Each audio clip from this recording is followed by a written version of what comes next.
And welcome back to my channel Swara Madhyama. ನಾನು ನಿಮ್ಮ ಪ್ರೀತಿಯ ಸುರಭಿ ವೆಂಕಟೇಶ್. ಬೆಳಗ್ಗೆ ಬ್ಲಾಗ್ನ ಸ್ಟಾರ್ಟ್ ಮಾಡ್ತಾ ಇದ್ದೀನಿ. ಒಂದು ಸಿಂಪಲ್ ಡೈಲಿ ಬ್ಲಾಗ್ ಥರ ಸ್ಟಾರ್ಟ್ ಮಾಡೋಣ ಅಂತ ಅಂದ್ಕೊಂಡಿದ್ದೀನಿ. ತಿಂಡಿ ಮಾಡ್ತಿದ್ದೆ. ಇನ್ನು ಟೈಮ್ ಈಗ 8:45 ಅಷ್ಟೇ. ಬೇಗ ಆಗಿದೆ ಕೆಲಸ. ಮೂಲಂಗಿ ತೊಗೊಂಡು ಬಂದಿದೆ. ಫ್ರೆಶ್ ಆಗಿತ್ತು, ಮನೇಲಿ ಬಿಟ್ಟಿದ್ದಲ್ಲ, ಅಂಗಡಿ ತೊಗೊಂಡು ಬಂದಿದೆ. ಮೂಲಂಗಿ ತುರ್ದು ಹಾಕಿ ರೊಟ್ಟಿ ಮಾಡ್ತಾಯಿದ್ದೀನಿ. ಅಕ್ಕಿ ಹಿಟ್ಟು ಹಾಗೆ ಇದನ್ನು ಸುಮಾರು ಸ್ಟೈಲ್ ಹೇಳಿರ್ತೀನಲ್ಲ, ಸಿರಿಧಾನ್ಯದ ಹಿಟ್ಟನ್ನ ತೊಗೊಂಡು ಬಂದಿರ್ತೀನಿ ಅಂತ ಎರಡನ್ನೂ ಮಿಕ್ಸ್ ಮಾಡಿ ರೊಟ್ಟಿ ಮಾಡೋಣ ಅಂತ ಅಂದ್ಕೊಂಡೆ. ಮೂಲಂಗಿ ಎಳೆಯದಾಗಿ ಚೆನ್ನಾಗಿತ್ತು.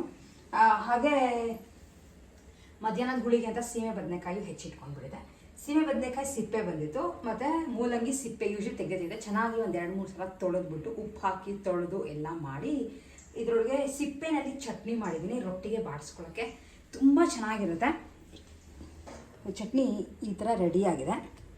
ಇದ್ರದ್ದು ರೆಸಿಪಿ ನಿಮಗೆ ಜಸ್ಟ್ ಹೇಳಿರ್ತೀನಿ. ಸ್ವಲ್ಪ ಒಂದು ಬಾಣಲೆಗೆ ಸ್ವಲ್ಪ ಎಣ್ಣೆ ಹಾಕ್ಕೊಂಡು ಸಾಸಿವೆ, ಜೀರಿಗೆ, ಸ್ವಲ್ಪ ಕಡಲೆಬೇಳೆ, ಬೇಕಿದೆ ಒಂದು 4-6 ಉದ್ದಿನ ಬೇಳೆನ ಹಾಕ್ಬೋದು, ಬಟ್ ನಾನು ಹಾಕಿಲ್ಲ ಇವತ್ತು. ಕಡಲೆಬೇಳೆ ಹಾಕ್ಕೊಂಡು ಚೆನ್ನಾಗಿ ಅದನ್ನು ಸ್ವಲ್ಪ ಕೆಂಪು ಬಣ್ಣ ಆದಮೇಲೆ ಸಿಪ್ಪೆನ ಹಾಕ್ಕೊಂಡು ಚೆನ್ನಾಗಿ ಫ್ರೈ ಮಾಡ್ಕೊಂಡಿದ್ದೀನಿ. ಸಿಪ್ಪೆ ಎಲ್ಲ ಸಣ್ಣದಾಗಿ ಆಗೋಗ್ಬಿಡುತ್ತೆ. ನಿಮ್ಗೆ ಗೊತ್ತಿರ್ತಲ್ಲ, ಬೆಂಡೆಕಾಯಿ ಎಲ್ಲ ಹುರಿದಾಗ ಹೇಗಾಗುತ್ತೋ ಆ ಥರ ಆಗುತ್ತೆ. ಕೊಬ್ಬರಿ ಹಾಕಿಲ್ಲ, ಬೇಕಾದ್ರೆ ನೀವು ಹಸಿ ಕೊಬ್ಬರಿ ಹಾಕ್ಕೊಂಡು ಡೈರೆಕ್ಟಾಗಿ ಮಿಕ್ಸಿಗೆ ಹಾಕೋಬೋದು. ಇಷ್ಟನ್ನ ಮಾಡ್ಕೊಂಡಿದ್ದಾದಮೇಲೆ ಮಿಕ್ಸಿಗೆ ಹಾಕೋಬೇಕಾದ್ರೆ ಸ್ವಲ್ಪ ನಿಂಬೆಹಣ್ಣು, ಸ್ವಲ್ಪ ಹುಣಸೆ ಹಣ್ಣು, ಉಪ್ಪು, ಅರಿಶಿನ, ಸ್ವಲ್ಪ ಬೆಲ್ಲ, ಆಮೇಲೆ ಒಗ್ಗರಣೆ ಮಾಡ್ಕೋಬೇಕಾದ್ರೆ ಹಸಿ ಮೆಣಸಿನ್ಕಾಯಿ ಹಾಕೊಂಡ್ಬಿಟ್ಟಿದೆ. ಬೇಕಾದ್ರೆ ನೀವು ಒಣಮೆಣಸಿನ್ಕಾಯಿ ಹಾಕೋದು, ಕೆಂಪು ಚಟ್ನಿ ಆಗುತ್ತೆ ಅಷ್ಟೇ, ಚೆನ್ನಾಗಿರುತ್ತೆ.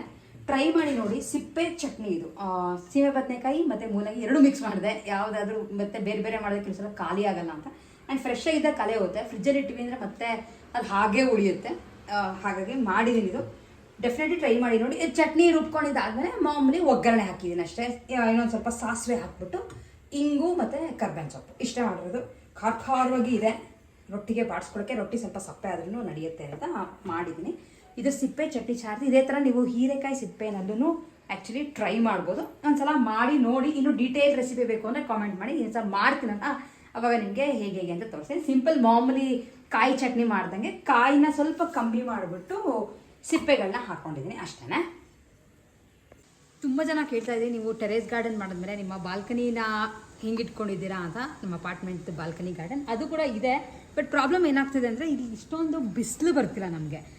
ಯಾವುದೇ ಸೊಪ್ಪು ಅವೆಲ್ಲ ತುಂಬ ಬೆಳಿಬೇಕು ಅಂದರೆ ಬಿಸಿಲು ಬೇಕಾಗುತ್ತೆ. ಆಮೇಲೆ ಈ ಮರ ಸ್ವಲ್ಪ ಎತ್ತರ ಆಗಿರೋದ್ರಿಂದ ಲೈಕ್ ಬಿಸಿಲು ಕಮ್ಮಿ ಆಗಿದೆ. ಆದರೂ ಗಿಡಗಳು ಎಷ್ಟೆಷ್ಟಿತ್ತೋ ಅವೆಲ್ಲ ಇದ್ದೇ ಇದೆ. ಆಮೇಲೆ ಹಿಂದೆ ಒಂದು ಬಿಲ್ಡಿಂಗು ಆಯಿತು. ನಮ್ಗೆ ಅದು ಇಲ್ಲದೇ ಇದ್ದಾಗ ಮಾತ್ರ ಸಖತ್ ಬೆಳೀತಾ ಇತ್ತು. ತುಂಬ ಗಾಳಿ ಬೆಳಕು ತುಂಬ ಬರೋದು. ಬಟ್ ಎನಿವೇಸ್ ಇನ್ನೊಂದು ಸ್ವಲ್ಪ ಇದೆ. ಈ ಸಲ ಸ್ಪೆಷಲ್ ಮಾಮೂಲಿ ಸೊಪ್ಪು ಜೊತೆ ಸ್ಪೆಷಲ್ಲಾಗಿ ಇನ್ನೊಂದು ತರಕಾರಿ ಬಿಟ್ಟಿದೆ. ಇದು ಹಲಸಂದೆ ಕಾಳು.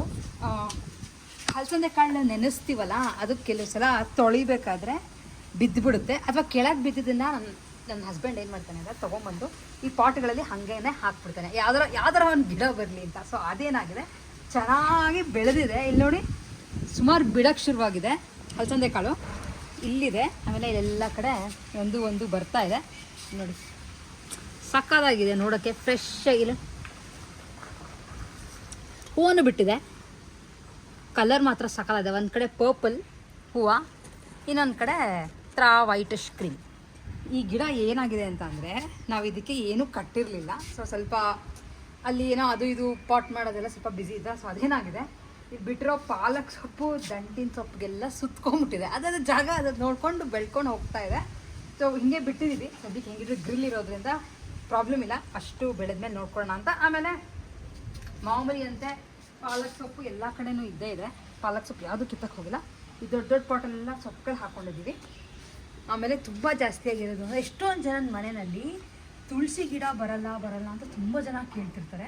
ಬಟ್ ನಮ್ಮ ಮನೆಯಲ್ಲಿ ನಾವು 1-2 ಹಾಕಿರ್ತೀವಿ. ಅದೇನಾಗುತ್ತೆ, ಬೀಜ ಚೆನ್ನಾಗಿ ಈ ಥರದ್ದು ಬರುತ್ತಲ್ಲ, ಸೊ ಹಾರಿ ಎಲ್ಲ ಕಡೆ ತುಳಸಿ ಆಗೋಗ್ಬಿಟ್ಟಿದೆ. ಈ ಕಡೆ ಇಲ್ಲಿ ಈ ಬೇರೆ ಗಿಡಗಳು ಅಂತ ಆ್ಯಕ್ಚುಲಿ ಹಾಕೋತೀನಿ. ಸ್ವಲ್ಪ ನೀರು ತುಂಬೋಗಿದೆ, ಮಳೆ ಬಂದು. ಬೇರೆ ಗಿಡಗಳು ಅಂತ ಹಾಕೋತೀವಿ. ಅದೇನಾಗುತ್ತೆ, ಇಲ್ಲಿ ನೋಡಿ ತುಳಸಿ ಗಿಡ ಬರುತ್ತೆ. ಕಿತ್ತಕ್ಕೆ ಮನ್ಸು ಬರಲ್ಲ ತುಳಸಿನ. ಇಲ್ಲಿ ನೋಡಿ, ಎಲೆಗಳು ಬಾಳೆ ಎಲೆ ಥರ ಬಿಡ್ತಾ ಇದೆ ತುಳಸಿ ಗಿಡ. ಆ್ಯಂಡ್ ಇಲ್ಲಿ ಇದು ಒಂದು ಗಿಡ ತುಳಸಿ ಫುಲ್ ಆಗೋಯ್ತು. ಅದ್ರ ಪಕ್ಕದ್ದು ಆವರಿಸ್ಕೊತು. ಆ್ಯಂಡ್ ಇಲ್ಲಿ ನೋಡಿ, ಕೆಳಗಡೆ ಪುಟಾಣಿ ತುಳಸಿ ಗಿಡಗಳು. ನನಗೆ ತುಳಸಿ ಗಿಡ ಎಲ್ಲ ಕಿತ್ತಕ್ಕೆ ಮನ್ಸು ಪ್ರತಿಯೊಂದು ಮೇಲ್ಗಡೆ ಪಾಟ್ನಲ್ಲೂ ತುಳಸಿ ಗಿಡ ಬಂದ್ಬಿಟ್ಟಿದೆ. ಎಲ್ಲ ಯಾರಾದರೂ ಬೈ ಚಾನ್ಸ್ ಡೆಫಿನೆಟ್ಲಿ ಅಂದರೆ ನಾನು ಇದಕ್ಕೆ ಹೇಳ್ತಿಲ್ಲ, ತುಳಸಿ ಗಿಡ ನಿಮ್ಗಳಿಗೆ ಬೇಕು ಅಂತ ಇದ್ದರೆ ಪ್ಲೀಸ್ ನೀವು ಕಾಮೆಂಟ್ ಮಾಡಿ, ಅಥವಾ ಎಲ್ಲರೂ ಸಿಗ್ತೀರಾ ನಮಗೆ ಬೇಕು ಅಂದರೆ ನಿಮಗೆ ಗಿಡ ಹಾಕಿ ಕೊಡ್ತೀನಿ. ನೋಡಿ, ಇದು ನಮ್ಮ ತುಳಸಿ ಕಟ್ಟೆದು ಇದು ಕಟ್ ಮಾಡಬೇಕು. ಸೊ ಯಾವತ್ತೋ ಒಂದಿನ ನಾನು ಯೂಶ್ವಲಿ ಮಾಡಲ್ಲ ತುಳಸಿ ಗಿಡನ, ಅಷ್ಟೊಂದು ಮುಟ್ಟಲ್ಲ ನಾನು. ಹಾಗಾಗಿ ಯಾವ ಥರ ವೆಂಕಟೇಶ್ ಫ್ರೀ ಆಗಿದ್ದಾಗ ದಿನಗಳು ನೋಡಿಕೊಂಡು ಯಾವುದನ್ನು ಅದೇ ಟೈಮಲ್ಲಿ ಮುಟ್ಟಲ್ಲ. ಸೊ ಹಾಗಾಗಿ ಈ ಥರ ಬೆಳೀತಾ ಇರ್ಬೋದು ಅಂತ ನಾವು ಅಂದ್ಕೊಂಡಿದ್ದೀವಿ. ಇಲ್ಲಿ ಒಂದು ಫುಲ್ ಹೆಮ್ಮರಾಗೋಗ್ಬಿಟ್ಟಿದೆ ನೋಡಿ. ಇದು ಆ್ಯಕ್ಚುಲಿ ನಾವಿಲ್ಲಿ ಹಾಕಿದ್ದು ಟೊಮ್ಯಾಟೊ ಗಿಡ ಮೂಲೆಗೆ ಹೊಟ್ಟೋಯ್ತು. ಇಲ್ಲಿ ನೋಡಿ, ಇಲ್ಲೊಂದು ಬಿಡ್ತಾ ಇದೆ. ಟೊಮ್ಯಾಟೊ ಗಿಡ ಮೂಲೆಗೆ ಹೋಗ್ಬಿಟ್ಟು ಎಲ್ಲ ಕಡೆ ತುಳಸಿ ಉಂಟು. ಇಲ್ಲೊಂದು ತುಳಸಿ ಎಲ್ಲ ಕಡೆ ತುಳಸಿ. ನಮ್ಮ ಮನೇಲಿ ಎಲ್ಲೆಲ್ಲಿ ನೋಡಿದ್ರು ತುಳಸಿ. ತುಂಬ ಜನ ಮೇಲೆ ಬರಲ್ಲ, ಒಣಗೋಗುತ್ತೆ ಅಂತಾರೆ. ಬಟ್ ಎನಿವೇಸ್ ಒಳ್ಳೆಯದೇ ತುಳಸಿ ಬೆಳೆದ್ರೆ. ಅಂದರೆ ಜಾಸ್ತಿ ಆಗಿದೆ, ಯಾರಿಗಾದ್ರೂ ಬೇಕು ಅಂದರೆ ನಾನೇ ಕ್ಲೀನಾಗಿ ಅವ್ರಿಗೆ ಮಣ್ಣಿನ ಪಾಟಲ್ಲಿ ಹಾಕ್ಬಿಟ್ಟು ಕೊಡ್ತೀನಿ. ಬೇಕಾದ್ರೆ ನೀವೆಲ್ಲರೂ ನಂಗೆ ಹತ್ತಿರ ಸಿಗ್ತೀರಾ ಅಂದರೆ ಡೆಫಿನೆಟ್ಲಿ ಬೇಕಾದ್ರೆ ನಾನೇ ಕೊಡ್ತೀನಿ. ಯಾಕಂದರೆ ತುಳಸಿ ಗಿಡ ದಾನ ಮಾಡಿದಷ್ಟು ಒಳ್ಳೆಯದು. ಆಮೇಲೆ ನಮ್ಮಲ್ಲಿ ಬೆಳೀತಿರೋದ್ರಿಂದ ಎಲ್ಲರೂ ಬೆಳ್ಕೊಳ್ಳಿ ಅಂತ ಅಷ್ಟೇ. ಇದಕ್ಕೇನು ನಾನು ಬೇರೆ ಏನೂ ಗೊಬ್ಬರ ಎಲ್ಲ ಏನೂ ಹಾಕ್ತಿಲ್ಲ. ಆ್ಯಕ್ಚುಲಿ ಜಸ್ಟ್ ಹಾಗೆ ಬಿಟ್ಟಿರ್ತೀವಿ, ನೋಡಿಕೊಂಡು ಕಟ್ ಮಾಡೋದು. ಆಮೇಲೆ ಯಾವಾಗಾರ ನಾವು ಅಪ್ಪ ಬಂದಾಗ ಮಠಕ್ಕೆಲ್ಲ ತೊಗೊಂಡೋಗಿ ಕೊಡ್ತಾರೆ. ತುಳಸಿನ ಕಟ್ ಮಾಡಿಕೊಂಡು ಅದು ಯಾವುದೋ ಒಂದು ಆ್ಯಂಗಲಲ್ಲಿ ಮುರಿದು ಆ್ಯಂಡ್ ಯೂಶ್ವಲಿ ಇದು ಹೆಂಗೆ ಅಂದರೆ ಹೆಂಗಸರುಗಳು ತುಳಸಿ ಗಿಡ ಮುಟ್ಟೋದು ಕಟ್ ಮಾಡೋದು ಅವೆಲ್ಲ ಮಾಡಲ್ಲ ನಮ್ಮ ಕಡೆ. ಸೊ ನಾನು ಮಾಡಲ್ಲ.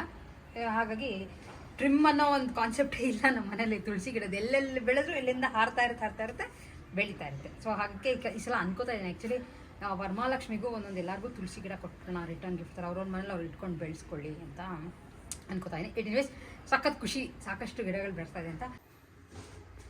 ಆ್ಯಕ್ಚುಲಿ ನಿಮ್ಗಳಿಗೆ ಹೇಳಿದೆ ಹಿಂದಿನ ವಿಡಿಯೋಗಳಲ್ಲಿ ಕಮಲದ ಬೀಜ ತೊಗೊಂಬಂದಿದ್ವಿ ಅಂತ.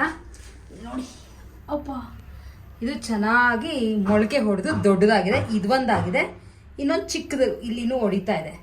ಇದು ಇಷ್ಟುದಾದ್ಮೇಲೆ ಮತ್ತೆ ಈ ಥರ ನೀರಲ್ಲಿ ಇಟ್ಟರೆ ಮುರಿದೋಗುತ್ತೆ ಬಂದಿರೋಂಥ ಬಳ್ಳಿ. ಸೊ ಅದಕ್ಕೆ ಮಣ್ಣಿಗೆ ಇದನ್ನ ಟ್ರಾನ್ಸ್ಫರ್ ಮಾಡ್ತಾ ಇದ್ವಿ.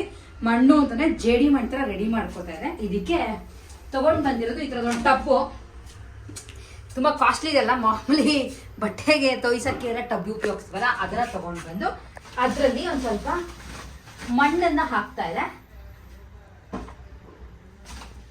ಈ ಮಣ್ಣು ಲಾಲ್ಬಾಗಿನ ತೊಗೊಂಡಿದ್ವಲ್ಲ ಅದೇ ಮಣ್ಣು ನೋಡಿ, ತುಂಬ ಚೆನ್ನಾಗಿದೆ, ಕೆಂಪು ಮಣ್ಣು.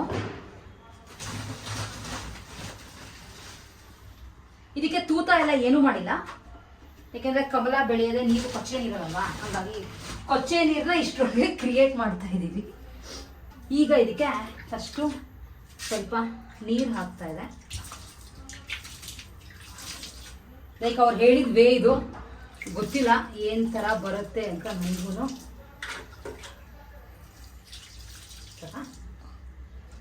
ಸದ್ಯಕ್ಕೆ ಇಷ್ಟು ನೀರು ಹಾಕಿ ಈಗ ಇದನ್ನ ತಗೊಂಡು ನೋಡಿ, ಮೊಳಕೆ ಹೊಡಿತಾ ಇದೆ ಇದು. ಇದನ್ನ ಒಳಗಡೆ ಇಡ್ತಾ ಇದ್ದೀನಿ ಅಷ್ಟೇ, ಮುಚ್ತಿಲ್ಲ, ಬಿಟ್ಟಿದ್ದೀನಿ ಹಾಗೇನೆ. ನೋಡಿ ಎಷ್ಟು ಚೆನ್ನಾಗಿ ಬಂದಿದೆ. ಇದನ್ನ ಹಿಂಗೆ ಮಣ್ಣೊಳಗೆ ಬರೀ ಬೀಜ ಮಾತ್ರ ಹೋಗಿದೆ ಅಷ್ಟೇ. ಬಂದಿರೋಂಥ ಎಲೆ ಮೇಲಿದೆ, ಮೊಳಕೆ ಕಟ್ಟಿದ್ರು. ಈಗ ಆ್ಯಕ್ಚುಲಿ ಇದು ಏನಾಯಿತು ಅಂದರೆ ಬಂತು, ನೀರಲ್ಲೇ ಇಟ್ಟಿದ್ದಕ್ಕೆ ಮುರಿದೋಯ್ತು. ಸೊ ಇದು ಎಷ್ಟರ ಮಟ್ಟಿಗೆ ಬರುತ್ತೆ ಅನ್ನೋದು ನನಗೆ ಗೊತ್ತಿಲ್ಲ. ಮತ್ತೆ ನೋಡೋಣ, ಸುಮ್ಮನೆ ಇಟ್ಟಿರ್ತೀನಿ ಅಷ್ಟೇ. ಡೌಟ್ ಇದು ಬರೋದು, ಇದು ಬಂದೇ ಇಲ್ಲ. ಆದರೂ ಹಾಕಿರ್ತೀನಿ, ಹೋಪ್ ಏನೋ ಬರುತ್ತೇನೋ ಅಂತ ಅಂದ್ಕೊಂಡು ಹಾಕಿದ್ದೀನಿ. ಈಗ ಇದಕ್ಕೆ ನಿಧಾನಕ್ಕೆ ನೀರು ತುಂಬ್ತಾ ಇದ್ದೀನಿ.